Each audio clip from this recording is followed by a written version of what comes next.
Ladies and gentlemen, you're listening to The Black Tower Show. I'm your host, Nathan Ford. I'm joined here by Jake Fox. We're in BC Studios, broadcasting 1310 WRSB, 1590 WASB, Brockport, Canandaigua, Rochester, Buffalo, upstate New York.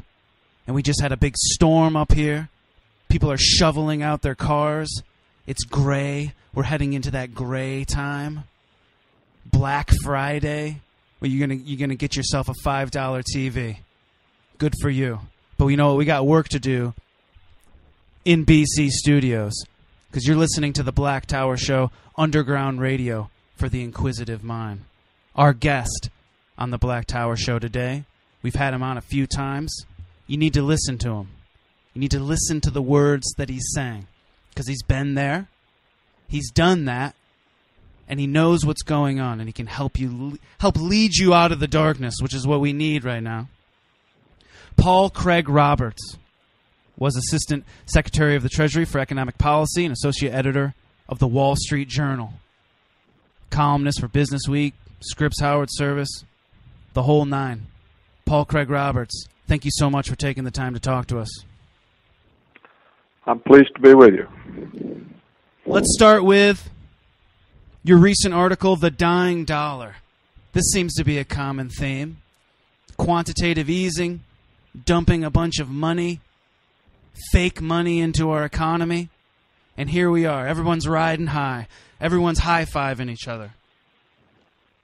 China's involved. Everyone's high-fiving each other. Stock market 1,600. Woo! It's great.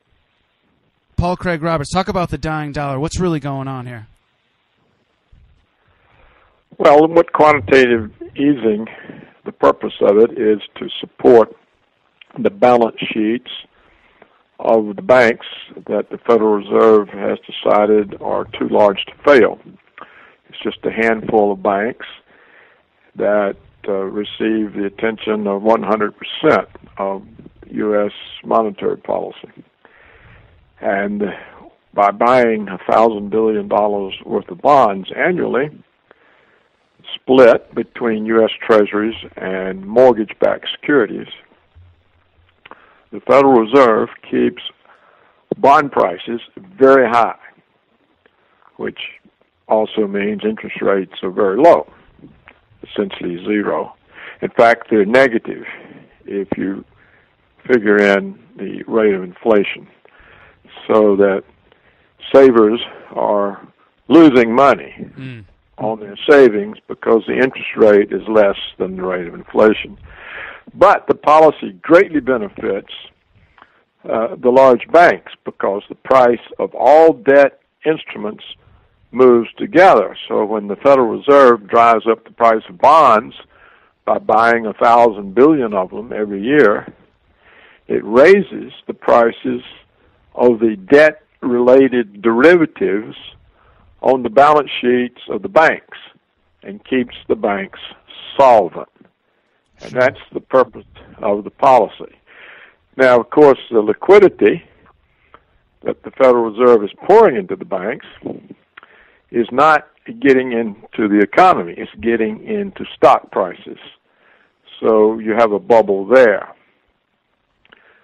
Now, there's speculation about whether the Federal Reserve might taper, which is the word they use, that is, start cutting back on the quantity of bonds that it purchases each month. In my opinion, the Federal Reserve can't do that because if they don't buy 1,000 billion, then the prices of the bonds are going to fall, which means the interest rates are going to rise, which means the stock and bond markets would collapse. And the question of the bank solvency would arise again because the prices of the debt-related derivatives on their balance sheet would fall. So I think what's going on is that in order to support the banks, to avoid an immediate crisis, a crisis right now, the Federal Reserve is destroying the dollar because whereas the supply of dollars is growing by 1,000 billion a year, The demand for dollars is not. We're seeing other countries organize their payment system to avoid the use of the dollar, so that the dollar as world reserve currency is simply being abandoned. The large countries, Russia, China, India, Brazil, South Africa, are settling their trade balances in their own currencies. So are China and Japan. So are China and Australia. And now recently, as I pointed out in the recent article that you mentioned, China has announced that it has no further need for dollar reserves. Yeah, it's dangerous. Now that means it's not going to be recycling its trade surplus with the United States into the purchase of treasury bonds or into the purchase of dollar-denominated financial instruments. So this means, of course, that the demand for dollars in the currency markets will fall, but the supply is growing by 1,000 billion. This has to eventually affect the exchange value of the dollar. The value of the dollar will have to fall in relation to other currencies, which means that inflation will be imported through the falling exchange rate. For example, the United States is now an import-dependent country. 70% of the goods on Walmart shelves are imports. Yeah, of course, Black Friday is coming up, so everyone's going to be waiting in line to spend their hard-earned money. Right, to avoid a crisis right now, they're going to produce a dollar crisis in the future that destroys our living standards by pushing up prices dramatically. And of course, it's at a time when there's no job creation of any meaningful amount, and they're not good jobs. They're waitresses, bartenders, hospital orderlies, retail clerks. They're not full-time jobs in most cases. So, and you're already seeing this happen, correct? I mean, we're kind of already in the throes of this happening. Yeah. Oh, yeah. Mm-hmm. The job problem has been going on for a long time, a decade and a half, from the offshoring. The corporations send the high value-added, high productivity jobs offshore because that way they can capture the contribution that labor makes. They don't have to pay wages. They can hire Chinese and Indians at substantially below the contribution the labor makes to the profits.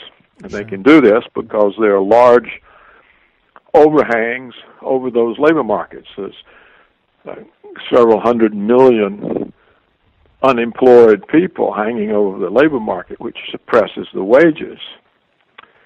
So by not paying an American wage to an American and paying a very low wage over there, the difference goes into profits, which goes into capital gains and bonuses for the managers.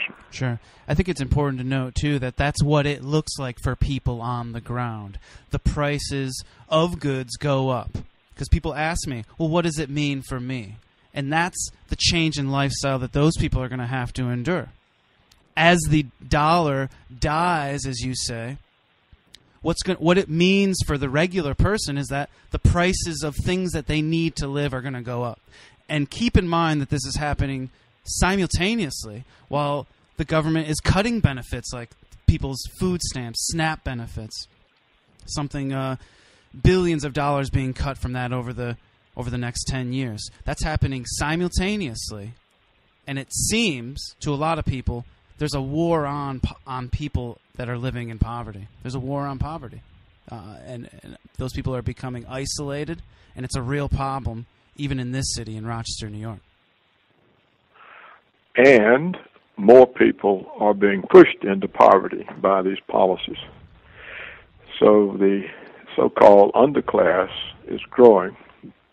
The middle class is shrinking.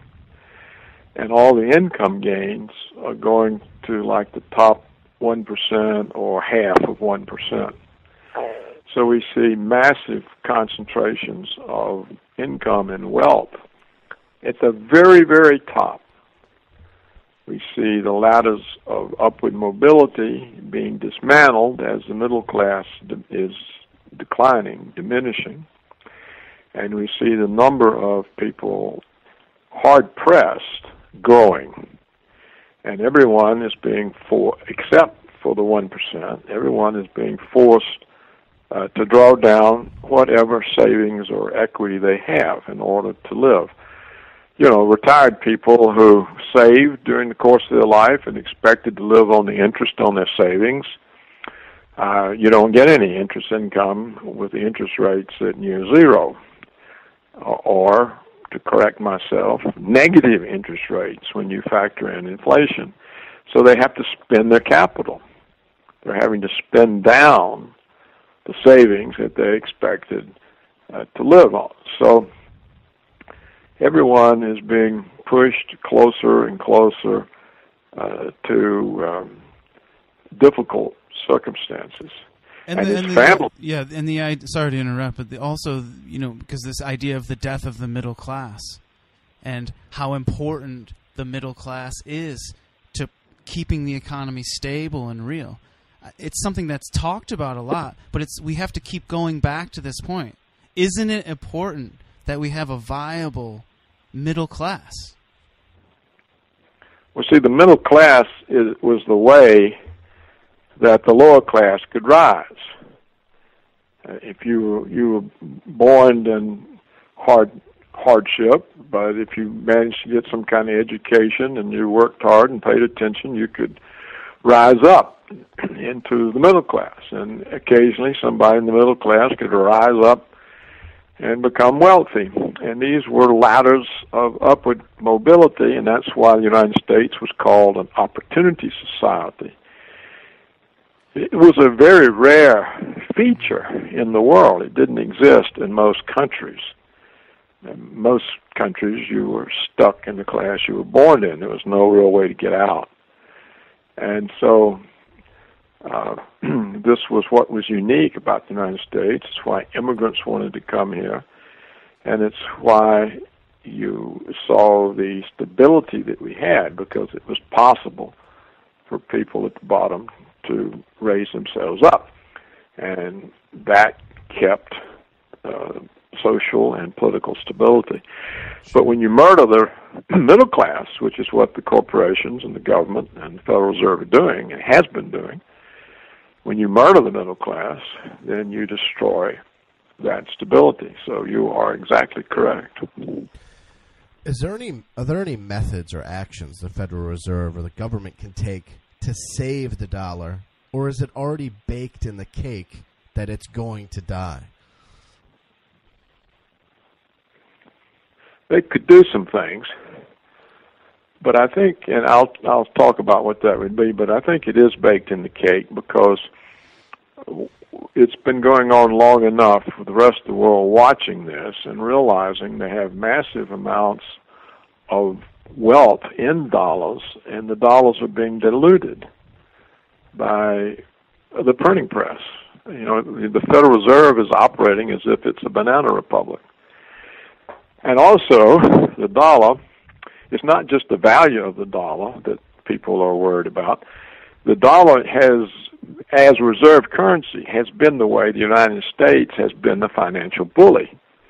It's the way it's been the financial imperialist. It's the way it can impose sanctions on countries. If you're the reserve currency, you're able to control the financial network. So you can say, okay, you can't use the clearing mechanism. Your banks can't participate. Okay, you get these sanctions. You get that sanction. And so the world's tired of being bullied. They're just really tired of it. I think even if actions were taken to save the value of the dollar, the rest of the world is just fed up with the United States. and doesn't want any more financial bullying, and it's just moving away from the use of the dollar.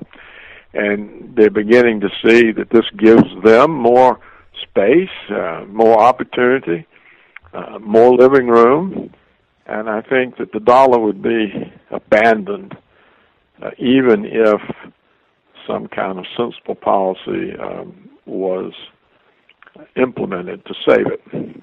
So I don't really know if it's worth talking about what they could do to save it. They're not going to, because the banks are more important to them than the dollar. And they'd rather save the banks, and they know that if they start working on saving the dollar, they've got to let the banks fail. Well, we know that's and they're not not going to do that. They're not going to do it. Yeah. But that's unfortunate, because what does the future look like for people now? A dollarless world. A dollarless world. What about things like Bitcoin?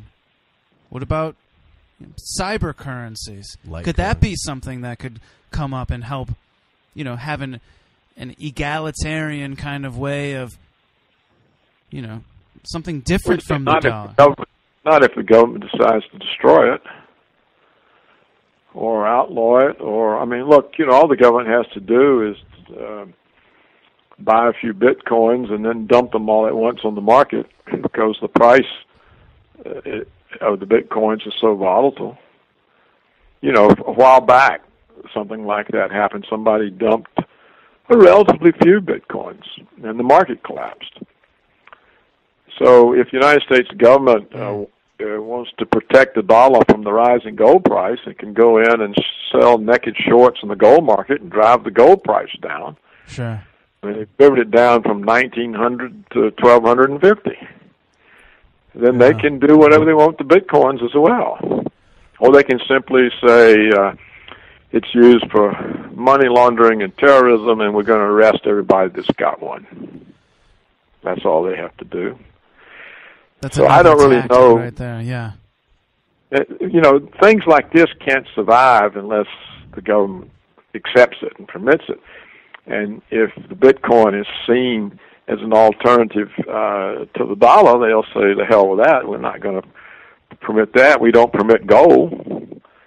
When the gold starts taking over, we drive the price down. We'll do the same to Bitcoin. Or we'll simply. So I don't think those things will happen. I think that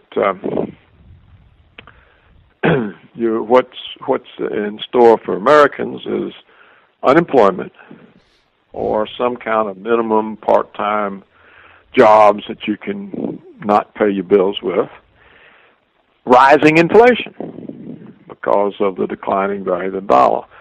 So you're going to have an inflationary depression. We're talking to Paul Craig Roberts on the Black Tower Show, broadcasting 1310 WRSB, 1590 WASB. Paul Craig Roberts was Assistant Secretary of the Treasury for Economic Policy. You know your stuff. Joined by Jake Fox.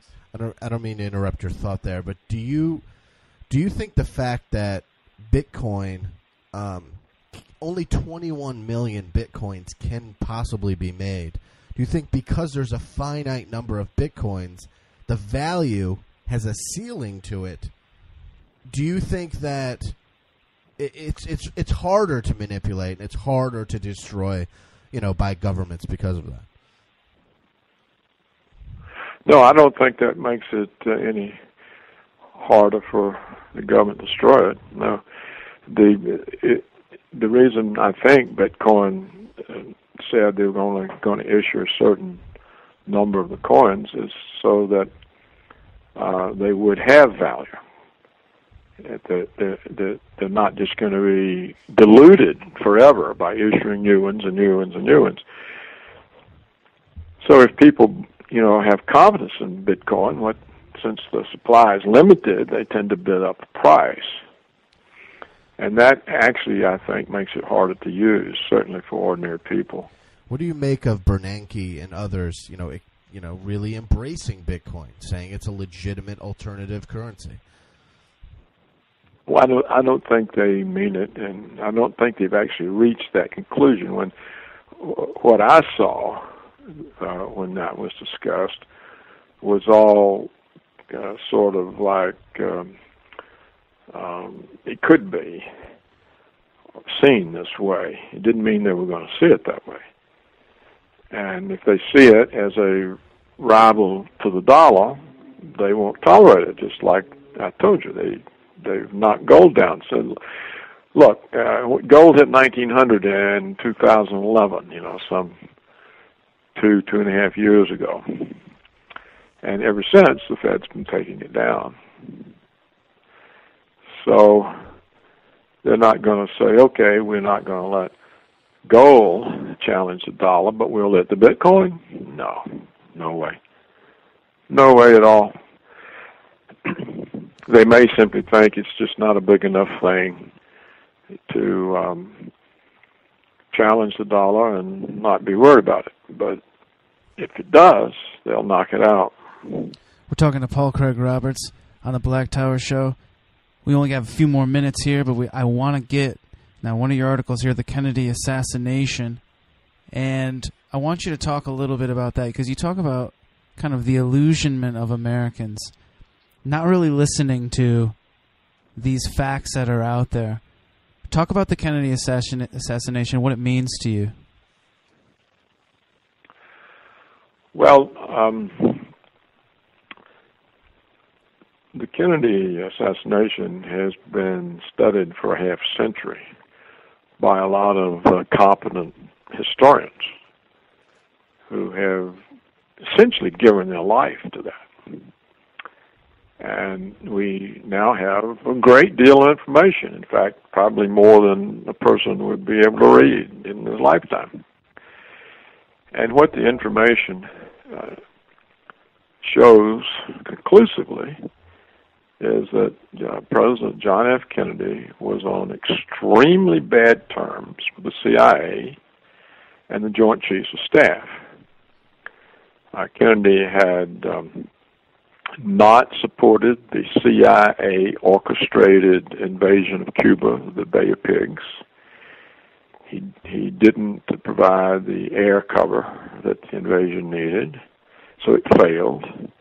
The CIA was just livid. Kennedy did not let the Joint Chiefs of Staff launch a nuclear attack on the Soviet Union. Mm-hmm. Joint Chiefs said, look, they got the bomb, but they don't have any way to deliver it. Let's take them out before they get a delivery system. And Kennedy said, we're not going to murder all these kinds of people, and how do you know what they can deliver? And he blocked that, and they said, oh, he's soft on communism. He's a commie. He's a commie. Or, like they say about Obama, he's a Muslim. He's a Marxist. Sure. So Kennedy became, not that I like Obama, it's just the way they talk about people. So Kennedy also rejected the Northwoods Project, or Operation Northwoods. You can read about that, which was a series of false flag attacks on Americans that would be blamed on Cuba so they could have regime change. And he worked behind the scenes with Khrushchev to defuse the Cuban Missile Crisis, where the Joint Chiefs wanted to have a military showdown. And so they all concluded that he was unreliable in the war against communism, and these attitudes spread into the Secret Service. And so what the evidence shows is a conspiracy by the Joint Chiefs of Staff, the Secret Service, and the CIA to murder the president.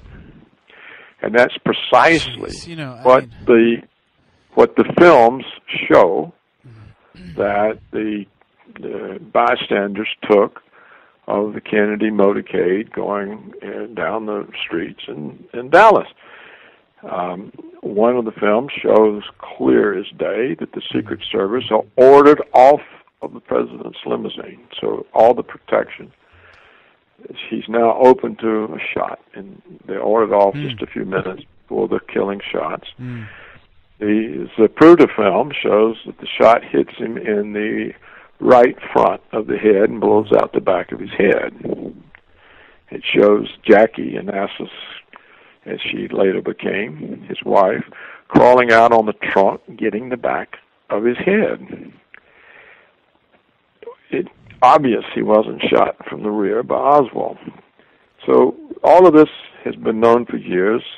The FBI, J. Edgar Hoover, told Lyndon Johnson that the CIA was involved. They all knew they had to cover it up, or Americans would lose confidence in their own government at the height of the Cold War. You can't go out and say, well, we know the CIA, Secret Service, and the Joint Chiefs murdered the president. We were arresting them all. Well, then the whole confidence of the country in the government would have collapsed.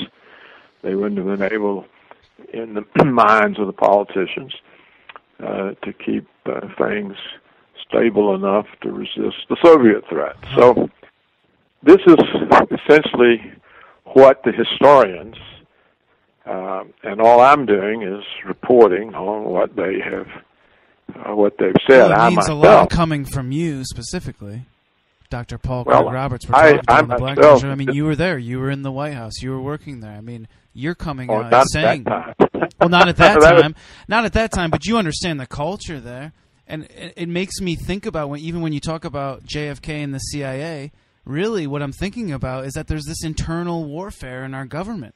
The fact that the CIA could have this power to order a hit on JFK, that you have factions within the government fighting each other. Look, it's very simple. Anytime you have a secret police or a secret intelligence service, they can do whatever they want because who they're reporting to.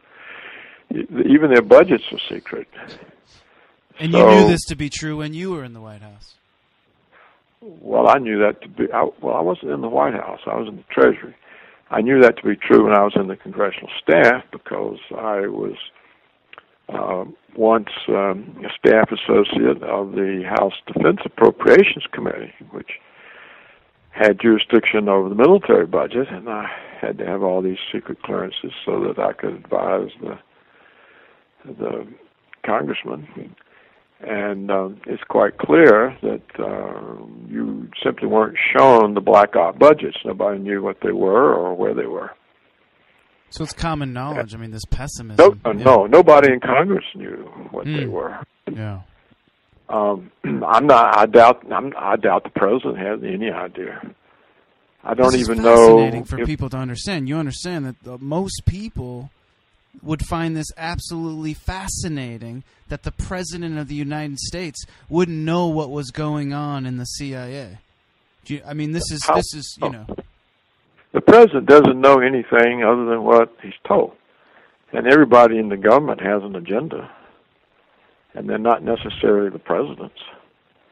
And these agencies have been long established, and, you know, they've got far more control over the situation than a temporary office holder. So, well, this delicate system that we are in right now, I feel. Well, you know, Eisenhower warned people about it more than 50 years ago, and nobody paid any attention. The military-industrial complex. Yeah. It really should be called the military security complex. Well, if I have some stuff, I want to protect my stuff. People protecting their assets, their land, their resources. It's a natural human reaction when you have stuff. I want to protect my stuff at all costs, and I will do whatever I can, and I will vaporize or destroy anybody who tries to get my stuff. This is a protection of assets at the very high level of people here that we're talking about. I know, but, you know, ordinary people can't protect their property. They lose it all the time. Of course. Lawyers and corporations and developers, and, I mean, they all prevail over individual property holders. And I think that there's really no elected office holder who would be a threat to these buried deep black op groups that have been in the government since World War II. Well, that's why we're throwing our support behind you, Dr. Paul Craig Roberts. who's running Well, Black Tower Show. I appreciate your confidence, but yeah. I can't do anything about it except mention it. I mean, I don't know all the word details. out. Oh, You're getting the word out, and these interviews that, I mean, we're broadcasting live right now, and the interviews that we're having with you, thousands of people are coming and subscribing and listening to the words that you're saying. This is important stuff that needs to get out there, that people need to know about what's actually happening. And more people are knowing, and I believe that there is a tipping point happening somewhere down the line. Keep in mind that there were two other reasons for them to kill Kennedy. One, he told his brother Bobby that as soon as he was reelected, he was going to break the CIA into 1,000 pieces, and that he was going to pull all American troops out of Vietnam. And this is a known fact. This is not, my opinion. This is all reported. And so you can see the CIA didn't want to be broken into 1,000 pieces. He was really fed up with them because of the way they tried to sandbag him into supporting the invasion of Cuba. And he was fed up with the Joint Chiefs coming to the White House to try to bully him into the Vietnam War, and he had given in more than he knew he should have, and he had decided to correct that problem because he said he can't do it until he's reelected. If he does it before an election, he'll lose because the press will say he's soft on communism. He won't support the Vietnam people in the South, and he's going to let the domino theory run. And so he said, I can't do anything until I'm reelected. So they killed him. Yeah, they killed him. And what a tragedy. What a tragedy. And this mentality. And it kind of goes into this cost-benefit analysis kind of mentality where humans, this kind of sanctity for human life can't exist at this level that we're talking about. There's no respect for life or people's liberty or freedom. All of those things are supposedly not real in this kind of game that we're playing. He needed to be eliminated because he was a threat, and they eliminated him, and it was very clean, wasn't it? But unfortunate for America, which had to watch that, and gosh, I mean... Well, it was an obvious cover-up, and Americans should be ashamed that they fell for it. Yeah. It was an obvious cover-up from day one. Because those films, well, you can see the Secret Service pulled off the car. 6 agents. If they'd been there, there'd been no clear shot at him. And you see 4 walk along or trot along the side of the car, and 2 are sitting on the back bumper, standing on the back bumper, holding on those handles that are on the trunk. And so there's no way to really be... That's the way they protected the president when he traveled in an open car. And so we called them off, and within a few minutes of them being called off, he shot. The Secret Service was in on it. It's obvious. When you see the Zapruder film, you can see where the bullet came from. Well, obviously, it's the same conversation that we're having about 9/11. And we've had it many times on this show. It's obvious, and there's a lot of things that are obvious to people like me and Jake and to you, and we see these things. But everyone needs to know this. Paul Craig Roberts, I'd like to thank you so much for taking the time to talk to us. We'd love to have you back on the show again real soon.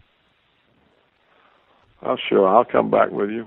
Be fun to talk to you guys. And all the best to you. You as well, and happy Thanksgiving. Okay. All right. Thanks.